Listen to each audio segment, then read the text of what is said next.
मीठे बच्चे, अपना चार्ट रखो तो पता लगे कि हम आगे बढ़ रहे हैं या पीछे हट रहे हैं। देह अभिमान पीछे हटाता है, देही अभिमानी स्थिति आगे बढ़ाती है। प्रश्न: सतयुग के आदि में आने वाली आत्मा और देरी से आने वाली आत्मा में मुख्य अंतर क्या होगा? उत्तर: आदि में आने वाली आत्माएं सुख की चाहना रखेगी, क्योंकि सतयुग का आदि सनातन धर्म बहुत सुख देने वाला है।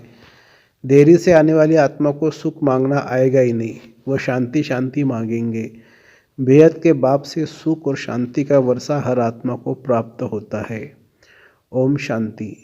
भगवानुवाच: जब भगवानुवाच कहा जाता है तो बच्चों को श्री कृष्ण बुद्धि में नहीं आता, बुद्धि में शिव बाबा ही आता है। मूल बात है बाप का परिचय देना, क्योंकि बाप से ही वर्षा मिलता है। तुम ऐसे नहीं कहेंगे कि हम शिव बाबा के फॉलोअर्स हैं, नहीं, शिव बाबा के बच्चे हैं।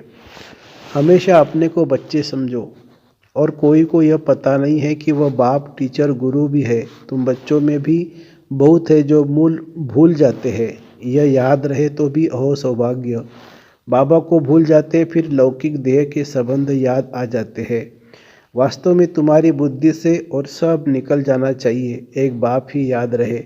तुम कहते हो तमेव माता च पिता तमेव, तमेव बंधु सखा तमेव। अगर दूसरा कोई याद आता है तो ऐसे नहीं कहेंगे कि सदगति में जा रहे हैं। देहाभिमान में है तो दुर्गति ही होती है, देही अभिमानी हो तो सदगति होती है। कभी नीचे कभी ऊपर चढ़ते रहते हैं, कभी आगे बढ़ते हैं, कभी पीछे हटते हैं। देहाभिमान में तो बहुत आते हैं, इसलिए बाबा हमेशा कहते हैं चार्ट रखो तो पता पड़े हम आगे बढ़ रहे हैं या पीछे हट रहे हैं। सारा मदार है याद पर, नीचे ऊपर होते ही रहते हैं।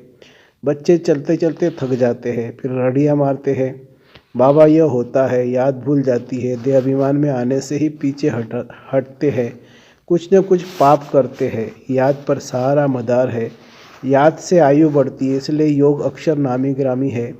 ज्ञान की तो बहुत सहज सब्जेक्ट है, बहुत है जिनको ज्ञान भी नहीं है तो योग भी नहीं है। इससे नुकसान बहुत होता है। बहुतों से मेहनत होती नहीं है, पढ़ाई में नंबरवार तो होती ही है। पढ़ाई से समझा जाता है कि यह कहाँ तक और किसकी सर्विस करते हैं। सबको शिव बाबा का परिचय देना है। तुम जानते हो बेहद का वर्षा एक बेहद के बाप से मिलता है। मुख्य है माता पिता और तुम बच्चे। यह हुआ ईश्वरीय कुटुंब, और कोई की भी बुद्धि में यह नहीं होगा कि हम शिव बाबा की संतान है, उनसे वर्षा लेना है। एक बाप को ही याद करना है, वह भी निराकार शिव बाबा। परिचय ही ऐसे दो, वह तो बेहद का बाप है, उनको सर्वव्यापी कैसे कहेंगे? भला उनसे वर्षा कैसे पाएंगे, पावन कैसे बनेंगे? बन ही नहीं सकेंगे। बाप घड़ी घड़ी कहते हैं मनमना भव, मुझे याद करो। यह कोई भी जानते नहीं है। श्री कृष्ण को भी वास्तव में सब नहीं जानते। वह मोर मुकुटधारी यहाँ कैसे आएंगे? यह है बहुत ऊंचा ज्ञान। ऊंचा ज्ञान में जरूर थोड़ी डिफ़िकल्टी भी होगी, सहज नाम भी है। बाप से वर्षा लेना तो सहज है ना। बच्चे डिफ़िकल्ट क्यों समझते हैं? क्योंकि बाप को याद नहीं कर सकते। बाप ने बच्चों को दुर्गति और सद्गति का राज भी समझाया है। इस समय सब दुर्गति में जा रहे हैं, मनुष्य मत दुर्गति में ले जाती है। यह ईश्वरीय मत, इसीलिए बाबा कॉन्ट्रास्ट बनवाते हैं। हर एक मनुष्य अपने से पूछे कि हम नरकवासी है व स्वर्गवासी है। अब सतयुग है कहा, परंतु मनुष्य कुछ भी समझते नहीं है। सतयुग को भी कल्पना समझते हैं। अनेक मत है, अनेक मत से दुर्गति होती है, एक मत से सद्गति होती है। ये तो बहुत अच्छा स्लोगन है। मनुष्य को दुर्गति में ले जाते हैं, एक ईश्वर सभी को सद्गति देते हैं। तो तुम शुभ बोलते हो ना, बाप की महिमा करते हो। वह सर्व का बाप है, सर्व की सद्गति करते हैं। बच्चों को बाप ने बहुत समझाया है। भल प्रभात फेरी निकालो, बोलो हेवेनली गॉडफादर। हमको यह पद प्राप्त करा रहे हैं। अब नरक का अंत आने वाला है। समझाने में मेहनत तो करनी पड़ती है। एरोप्लेन से पर्चे गिरा सकते हो, हम तो एक ही बाप की महिमा करते हैं। वही सर्व का सद्गति दाता है। बाप कहते बच्चे मैं तुमको सद्गति देता हूँ, फिर तुमको दुर्गति देने वाला कौन? कहा जाता है आधा कल्प है हेविन फिर हेल। रावण राज्य माना ही आसुरी राज्य, नीचे ही गिरते आते हैं। उल्टी रावण की मत से पतित पावन एक ही बाप है। हम बाप से विश्व का मालिक बन रहे हैं। इस शरीर से भी मोह निकाल देना है। अगर हंस बगुले इकट्ठे होंगे तो मोह कैसे निकलेगा। हर एक की सरकमस्टांस देखी जाती है। हिम्मत है अपना शरीर निर्वाह आप ही कर सकते हो तो फिर ज़्यादा झंझट में क्यों फंसते हो। पेट बहुत नहीं खाता है, बस 2 रोटी खाओ और कोई फूलना नहीं। फिर भी अपने से प्रण कर लेना चाहिए कि बाप को याद करना है, जिससे सब विकर्म विनाश हो जाए। इसका मतलब यह नहीं कि धंधा नहीं करना है। धंधा नहीं करेंगे तो पैसा कहाँ से आएगा। भीख तो नहीं मांगना है। यह तो घर है, शिव बाबा के भंडारे से खाते हैं। अगर सर्विस नहीं करते तो मुफ्त में खाते हैं तो गोया भीख पर चलना होता है। 21 जन्म फिर सर्विस करनी पड़ेगी। राजा से लेकर रंक तक सब यहाँ है। वहाँ भी है परंतु वहाँ सदैव सुख है, यहाँ सदैव दुख है। पोजीशन तो होती है ना। बाप से पूरा योग रखना है, सर्विस करनी है। दिल से पूछना है कि हम यज्ञ की कितनी सेवा करते हैं। कहते हैं ईश्वर के पास सब हिसाब बना बनाया है। उसको साक्षी होकर देखा जाता है कि इस चलन से क्या पद पाएंगे। यह भी समझ सकते हैं कि श्रीमत पर चलने से कितना उच्च पद पाएंगे, न चलने से कितना कम पद हो जाता है। यह सब समझने की बातें हैं। तुम्हारे पास प्रदर्शनी में कोई भी धर्म वाला आता है, बोलो बेहद के बाप से बेहद के सुख शांति का वर्षा मिलता है। बेहद का बाप ही शांति दाता है, उनको ही कहते हैं शांति देवा। अब कोई जड़ चित्र थोड़ी शांति दे सकेगा। बाप कहते हैं तुम्हारा स्वधर्म है शांत। तुम शांति धाम में जाना चाहते हो, कहते हो शिव बाबा शांति दो, तो बाप क्यों नहीं देंगे। क्या बाप वर्षा नहीं देंगे बच्चों को। कहते हैं शिव बाबा सुख दो, वह तो हेवन स्थापन करने वाला है, तो सुख क्यों नहीं देंगे। उनको याद ही नहीं करेंगे, उनसे मांगेंगे नहीं तो वह देंगे भी क्या। शांति का सागर तो बाबा ही है। तुम सुख चाहते हो, बाप कहते शांति के बाद फिर सुख में आना है। पहले पहले जो आएंगे वह सुख पाएंगे। देरी से आने वालों को सुख मांगना आएगा ही नहीं, वो मुक्ति ही मांगेंगे। पहले सब मुक्ति में जाएंगे, वहाँ तो दुख होगा ही नहीं। तुम जानते हो हम मुक्ति धाम में जाकर फिर जीवन मुक्ति में आएंगे, बाकी सब मुक्ति में चले जाएंगे। इसको कयामत का समय कहा जाता है। सबका हिसाब किताब चुकत होने वाला है। जानवरों का भी हिसाब किताब होता है ना। कोई कोई राजाओं के पास रहते, उनको कितनी पालना में होती है। रेस के घोड़ों का कितनी संभाल होती है, क्योंकि घोड़े तीखे होंगे तो कमाई अच्छी होंगी। धनी जरूर प्यार करेंगे, यह भी ड्रामा में नूंद है। वहाँ यह होते ही नहीं। यह रेस आदि बाद में शुरू हुई है। यह सारा बना बनाया खेल है। सृष्टि के आदि मध्य अंत को भी अब तुम जान गए हो। आदि में बहुत थोड़े मनुष्य होंगे। हम विश्व पर राज्य करते रहेंगे। हर एक समझ सकते कि हम बन सकते हैं व नहीं। हम बहुतों का कल्याण करते हैं, इसमें मेहनत करनी पड़े। जबकि बाप मिला है, दुनिया वाले तो आपस में लड़ते झगड़ते रहते हैं। विनाश के लिए क्या क्या बनाते रहते हैं। ऐसे ऐसे बॉम्ब्स बनाते हैं जिससे आग लग जाए।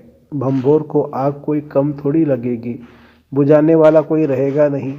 ढेर बॉम्ब्स बनाते रहते हैं, उसमें गैस पॉइजन आदि डालते हैं, जो हवा चलने से ही सब खत्म हो जाएंगे। मौत तो सामने खड़ा है। इसलिए बाप कहते हैं वर्षा लेना हो तो लो, मेहनत करो, टू मच धंधे आदि में मत जाओ। कितना चिंतन रखना पड़ता है। बाबा ने इनको तो छुड़ा दिया है। अब ये छींची दुनिया है।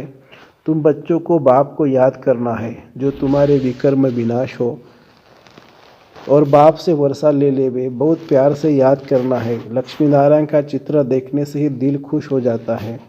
यह हमारा एम ऑब्जेक्ट है। बल पूजा करते थे, परंतु यह मालूम थोड़ी था कि हम यह बन सकते हैं।